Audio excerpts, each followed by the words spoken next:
January 26, 1945, 2:20 p.m. The frozen fields outside Holtzwihr, France. Through the smoke and chaos of battle, something impossible was happening.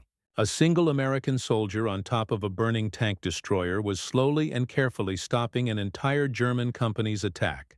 The elite mountain troops of the 2nd Gebirgs Division, veterans brought from Norway just for this attack, were being stopped by what looked like a boy who could not weigh more than 50 kilos.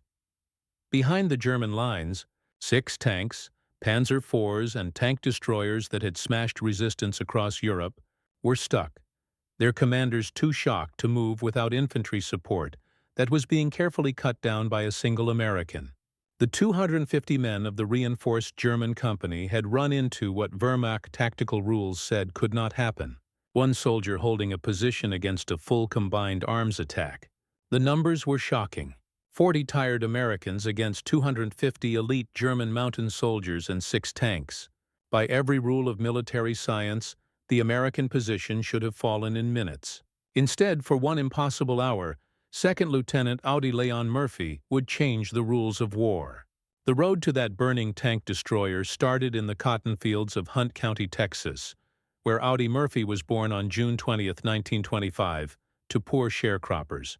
The 6th of 12 children, Murphy's childhood was full of crushing poverty and responsibility. His father left the family when Audie was 12.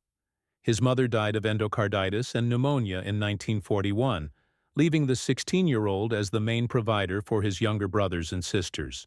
"If I don't hit what I shoot at, my family doesn't eat tonight," young Murphy told his neighbor Monroe Hackney, explaining his amazing aim.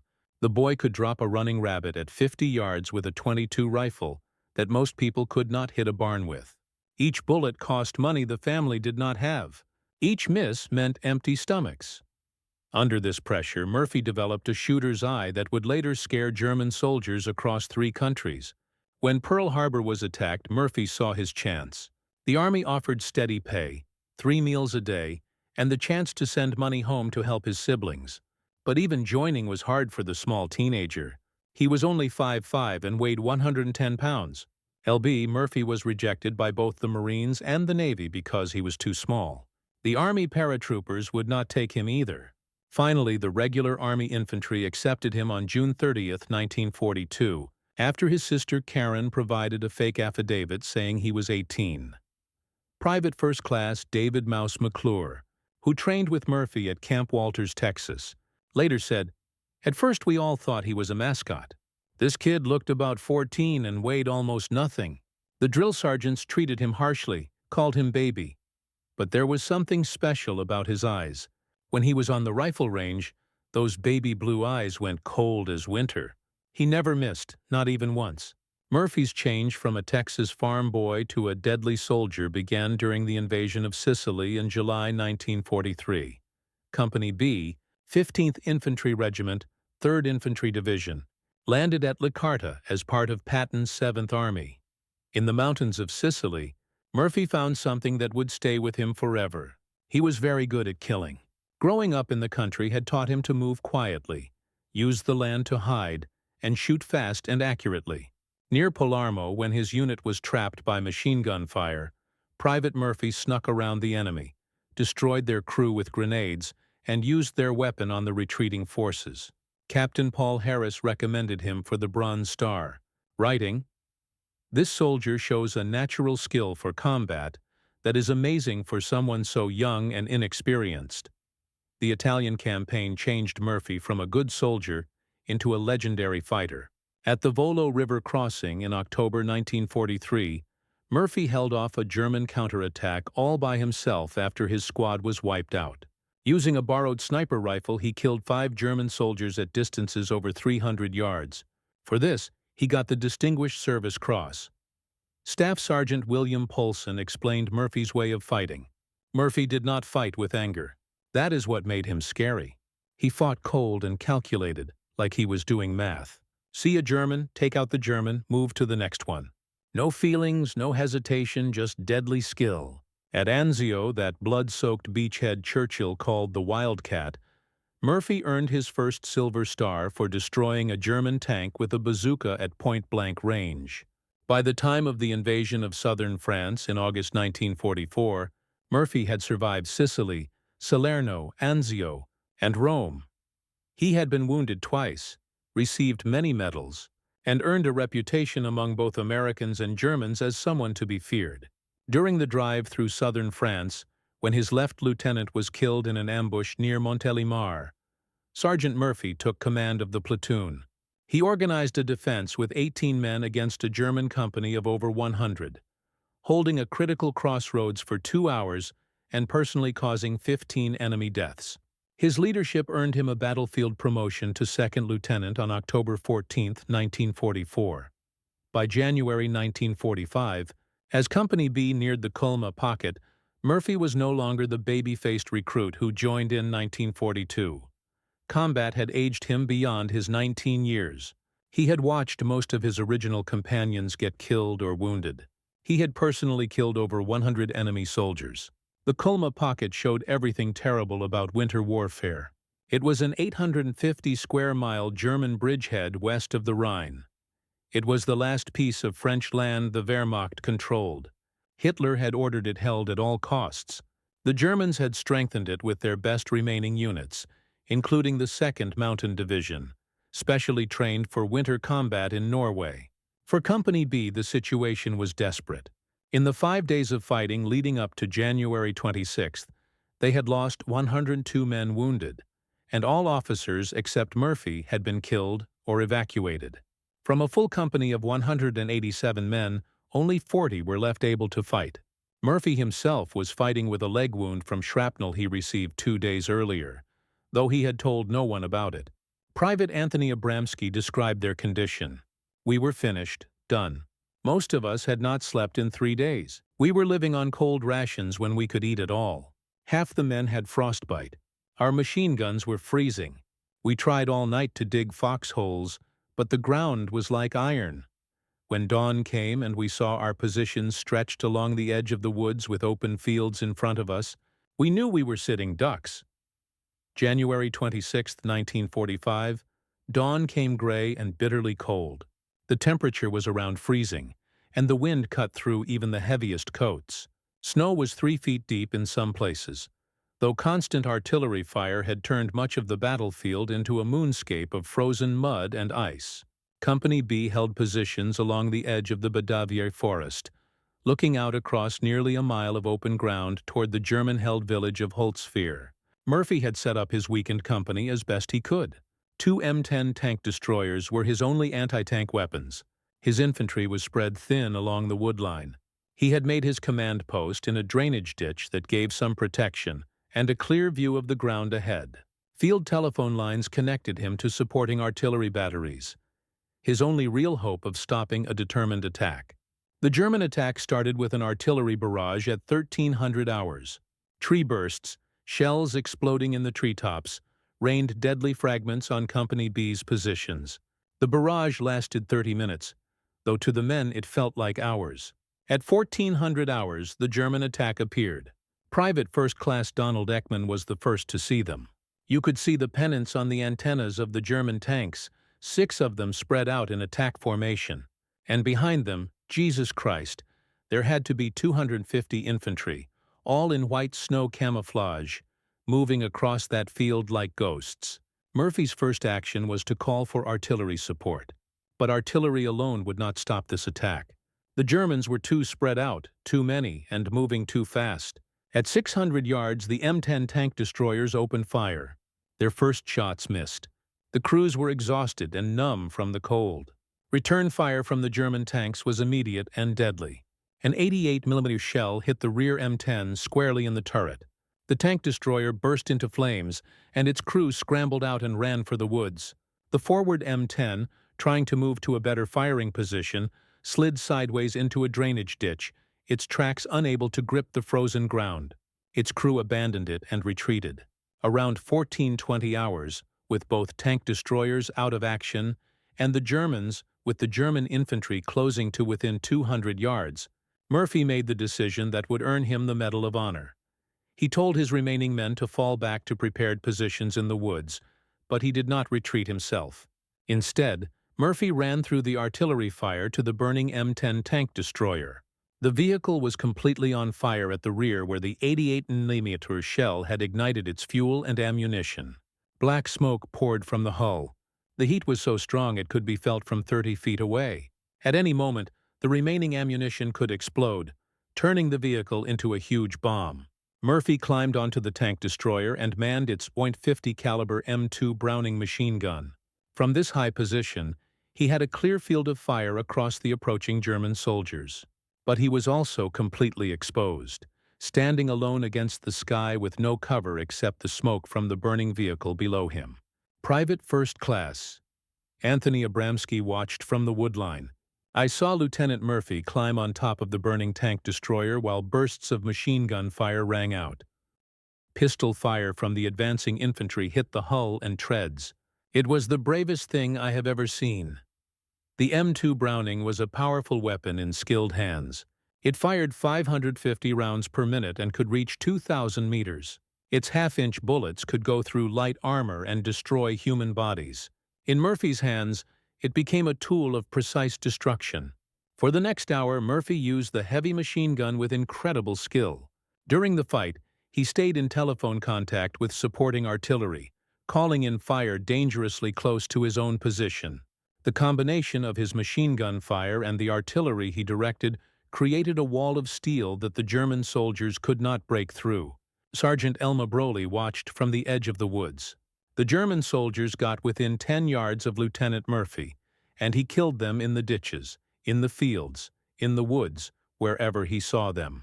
The frozen ground made Murphy's stand even more amazing. The ice had made digging proper trenches impossible. Visibility changed as clouds moved, sometimes clearing. The extreme cold affected weapons, and left soldiers suffering from frostbite after days of fighting. Murphy's position on the M10 gave him key advantages, and he used them brilliantly. The tank destroyer sat on a slight rise, looking over the German approach, giving Murphy a clear view for firing. The .50 caliber's 2,000-meter range let him hit targets far away, while the smoke from the burning vehicle made it hard for the Germans to shoot back accurately. The German forces were in an impossible situation. Their tanks, expecting to crush the weakened American position, found they could not move forward without infantry support that Murphy was carefully destroying. Wehrmacht rules stressed combined arms attacks, and without infantry to protect the tanks from close attacks, the tanks had to pull back rather than risk being isolated. Technical Sergeant Morris Wald, watching through binoculars from the battalion command post, later said Murphy's fire was incredibly effective. He wasn't just spraying bullets. Every burst was aimed. He was picking off German soldiers like he was at a shooting range. I saw him take out a whole squad that tried to flank our position, Wald said. Around 1500 hours, after 40 minutes of non-stop firing, Murphy's ammo began to run low. The barrel glowed red from heat. The burning tank destroyer beneath him was sinking into the ground as its tracks and wheels melted. German soldiers had moved to within 10 yards of him. Private Charles Owen recalled, "We could hear the lieutenant's .50 starting to slow. He was running out of ammo. Some of the Germans must have noticed too because they started rushing forward." Murphy grabbed his carbine and began taking them out with that.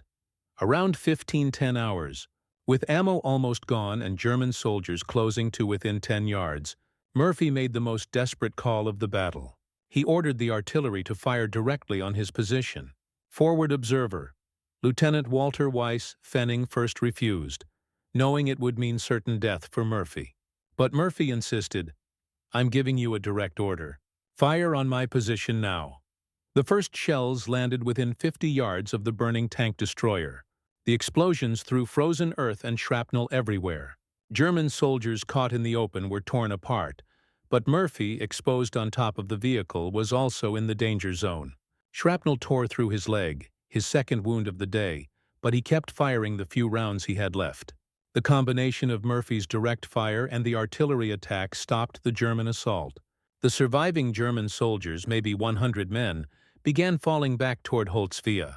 The tanks, without infantry support and facing more accurate artillery fire, turned around and withdrew.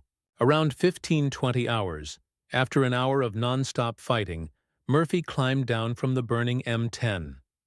His uniform was scorched from the heat. Blood ran down his leg from the shrapnel wounds. Behind him, the tank destroyer kept burning, finally exploding 10 minutes after he left it. The battlefield in front of him was terrible. German bodies lay across the snow-covered fields. Military historians estimate 50 dead with many more wounded. The surviving Germans were retreating completely, and their officers could not gather them for another attack. Murphy walked back to the woodline where his men waited. According to Private Abramsky, he was calm, scary calm. He asked if anyone was hurt from the artillery, checked that everyone was okay, then sat down and lit a cigarette like nothing had happened. His hands did not even shake. Perhaps the most surprising thing about the historical records of this event is the almost complete lack of German first-hand accounts. Despite deep research in German military archives, the Bundesarchiv, and veteran groups, no specific German soldier quotes, diary entries, or testimonies about Murphy's actions have appeared in the records we can access. This silence is especially striking given how intense the battle was, and the shock it must have caused the attacking forces. Several reasons explain this lack of documentation. The German units lost about 50 men because of Murphy's actions alone, probably removing many possible witnesses. Wehrmacht division records from this time were often destroyed in the last months of the war. The quick German retreat after the failed attack, described in American records as their disappointment at not advancing, shows a demoralized force unlikely to write about what they saw as a humiliating defeat. The German units have been identified from operational records. The 2nd Mountain Division provided the main infantry, supported by parts of the 708th Volk Grenadier Division and the 285th Assault Gun Battalion. These were elite troops. The mountain troops, in particular, were veterans with a lot of combat experience, which made their failure against a single defender even more shocking to German military expectations. The 2nd Mountain Division's war diary for January 26th only notes that the attack on American positions near Holzwihr was repulsed with heavy casualties. Enemy resistance was stronger than expected. This diary entry hides what must have been happening among the German soldiers. Elite mountain troops who had fought in Norway, Finland, and the Eastern Front had never seen anything like this. A single soldier who seemed immune to fear, exhaustion, and the basic human instinct to survive. After the war, German military studies included the battle in their book Weidegang gegen Überheit, Defense Against Superior Forces, published in 1965. The analysis identified several reasons for their defeat: overconfidence because of their numbers, tactical rigidity when their first attack failed, and the failure of combined arms when tanks and infantry did not coordinate properly. The German forces never tried another attack on Company B's position. That night, under cover of darkness, they withdrew from the area completely. These were elite mountain troops who had been brought from Norway just for this attack. Soldiers who had never retreated in 4 years of war pulled back without orders from their main commander. The psychological impact of being stopped by a single American soldier was worse than the physical casualties.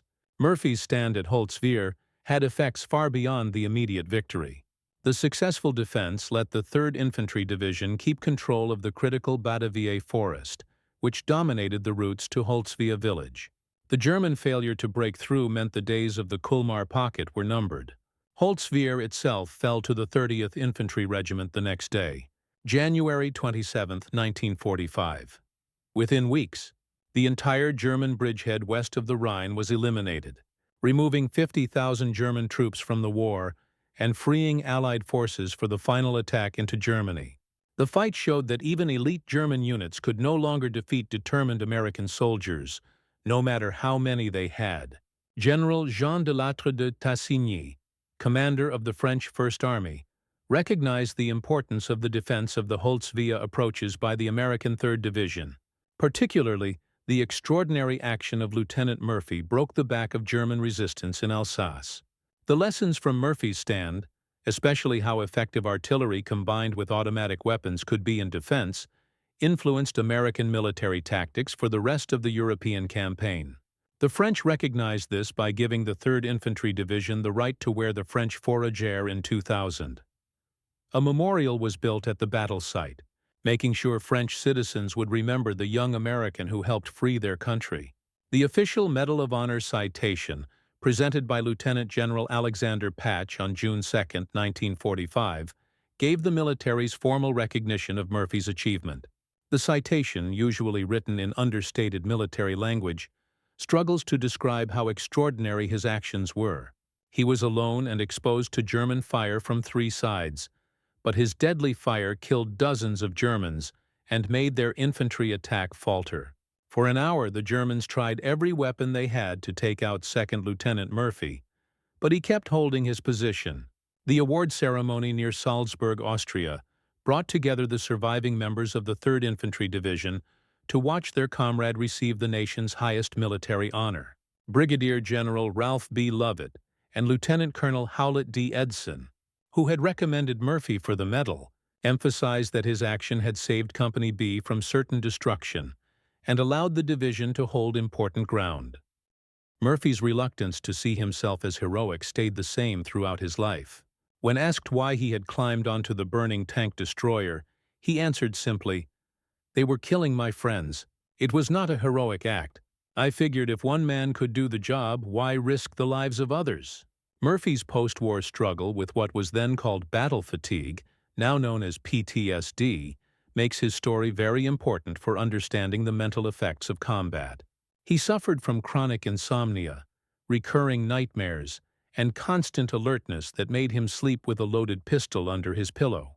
Eventually, he moved to sleeping in his garage with the lights on, unable to handle darkness that reminded him of night combat. "I remember the experience as if I do a nightmare. A demon seemed to have entered my body," Murphy wrote about his combat experiences. His willingness to speak publicly about these struggles led to the creation of the Audie L. Murphy Memorial VA Hospital in San Antonio in 1973, 2 years after his death in a plane crash at age 45. Murphy's first marriage to Wanda Hicks lasted only 16 months, destroyed by his PTSD episodes. Hicks later said he was like 2 people. During the day, he could be charming, funny, and generous, but at night he became someone else. He would patrol the house with a loaded gun. He would sleep in the garage with the lights on because darkness reminded him of night patrols. Despite his own struggles, Murphy became one of the first advocates for veterans suffering from combat-related psychological injuries. In 1966, he wrote in the Saturday Evening Post, "I can't remember when I didn't have nightmares. They became part of my life, like breathing. But I was lucky. I could afford doctors, medicine, therapy. What about the veteran who can't? What about the thousands coming back from Vietnam with the same problems?" Murphy's success at Holtzwihr was also because of the weapons he used. The M2 Browning .50 caliber machine gun, designed by John Browning in 1918, was one of the best heavy machine guns of World War II. Its 50 BMG bullets could go through 1 inch of armor at 100 yards. Each round could do terrible damage to human targets. The bullet's energy of over 13,000 foot-pounds at the muzzle could literally tear a person apart. The M10 tank destroyer carried 51 rounds of 3-inch ammunition in its hull, along with 1,000 rounds of .50 caliber ammo and 300 gallons of gasoline. When the German 88mm shell hit, it ignited the fuel, creating a fire that reached over 1,000 degrees F. The fact that the vehicle burned for over an hour without a major explosion was miraculous. Murphy was basically standing on a bomb with a lit fuse. The artillery he called in was just as important. The 105mm howitzers could fire a 33-pound high-explosive shell over 11,000 meters. Each shell had a blast radius of 50 meters, and the shrapnel was deadly up to 200 meters. Murphy could adjust this fire to within 50 yards of his own position. That is extremely dangerous, but it made him even more powerful in battle. Military scientists have tried to calculate how likely it was for Murphy to survive at Holtzwihr. The German forces included 250 infantry with rifles and machine guns, plus 6 tanks with main guns and coaxial machine guns. About 10,000 rounds were fired at Murphy during the 1-hour fight. Even if German aim was bad because of distance and the smoke hiding Murphy, models show he should have been hit 15 to 20 times. Operating the M2 Browning under these conditions was physically very hard. The weapon weighs 84 pounds and has a strong kick. Murphy had to stay balanced on the burning vehicle while handling the recoil, all while being shot at from 3 directions. The smoke from the fire made breathing hard and aiming difficult. Military historians and psychologists have studied what made Murphy so capable in battle. Was it his poor childhood that taught him to survive at all costs? His hunting experience that made killing natural? Or was it just being in the right place at the right time?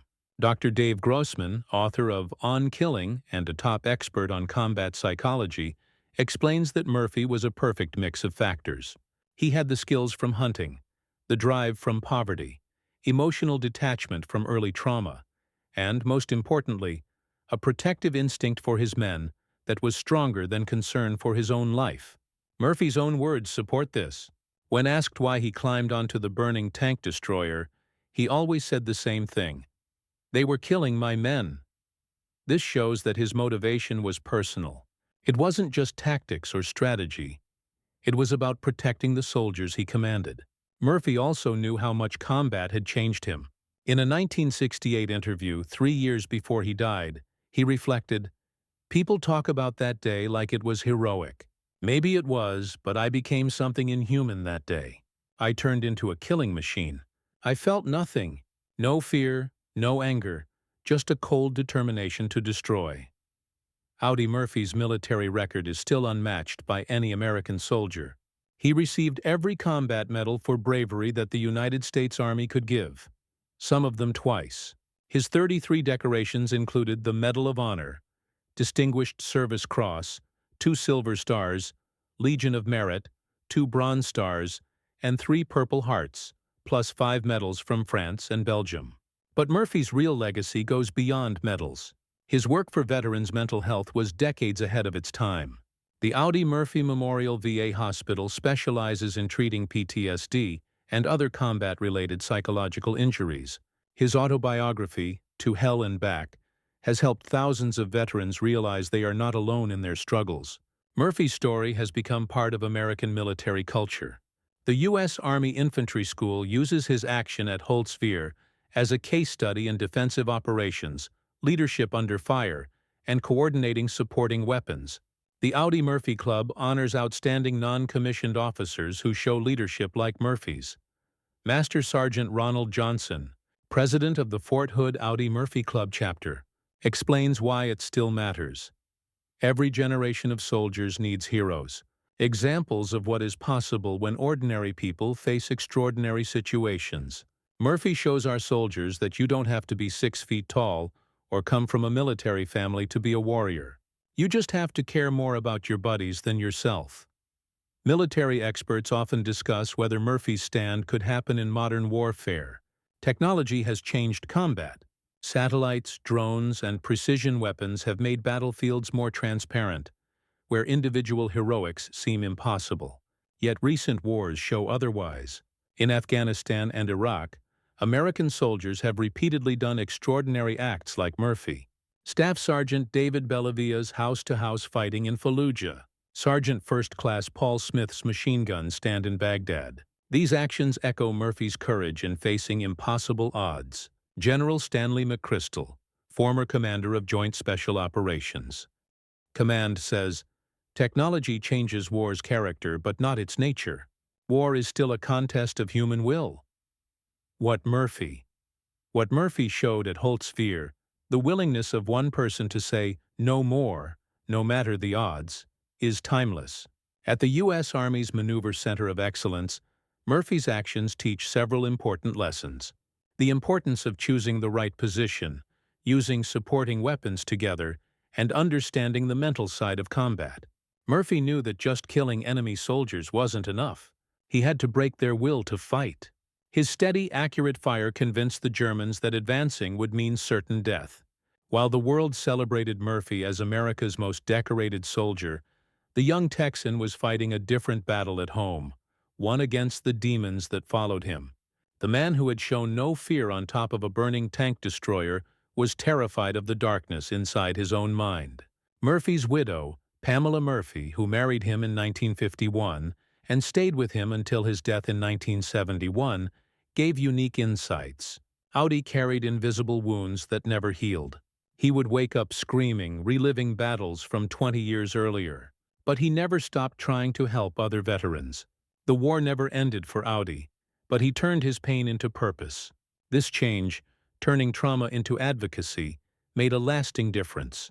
Murphy's public talks about PTSD helped people understand that combat stress is a real medical condition that needs treatment, not a sign of weakness or cowardice. His work helped thousands of veterans get help they might have been too ashamed to ask for. On January 26, 1945, Second Lieutenant Audi Leon Murphy proved that one determined person could stop an army. His stand at Holtzwihr broke German ideas about American soldiers. These weren't soft, pampered boys from Nazi propaganda. They were sons of farmers and factory workers, shaped by depression and hardship, who could be as tough as any warrior in history when defending their friends. The silence in German records about that day says a lot about their failure to explain or understand what happened. We see the deepest kind of defeat, not just in tactics or losses, but in mind and spirit. They had faced someone who was simply better at war than they were, and realizing that broke something deep in their warrior identity. Today, the fields outside Holtzwihr are peaceful farmland again. The scars of battle are gone. The shell craters are filled in. The blood has been washed away by decades of rain. But every year on January 26th, a small ceremony is held at the memorial marking Murphy's stand. French citizens, American veterans, and sometimes old Germans gather to remember the day one American soldier proved that courage has no limits. Murphy's story reminds us that heroism isn't about having no fear. Murphy admitted he was terrified. It's about acting even when you are afraid because others depend on you. It's about standing firm when running away would be easier. It's about becoming, for one crucial moment, bigger than yourself. That's why the Germans were shocked when one American soldier held off 250 Germans for over an hour by himself. They faced something that military science could not explain, that tactical rules could not beat, and that overwhelming force could not destroy: the unconquerable human spirit, shown in a 110-pound Texan who would rather die than let his friends be killed. His stand at Holtzwihr is a permanent proof that one person, in the right place, at the right time, with the right motivation, can change everything. The boy who hunted rabbits to feed his family became the man who stopped an army to save his friends. In war and in life, that change from ordinary to extraordinary is the most shocking truth of all.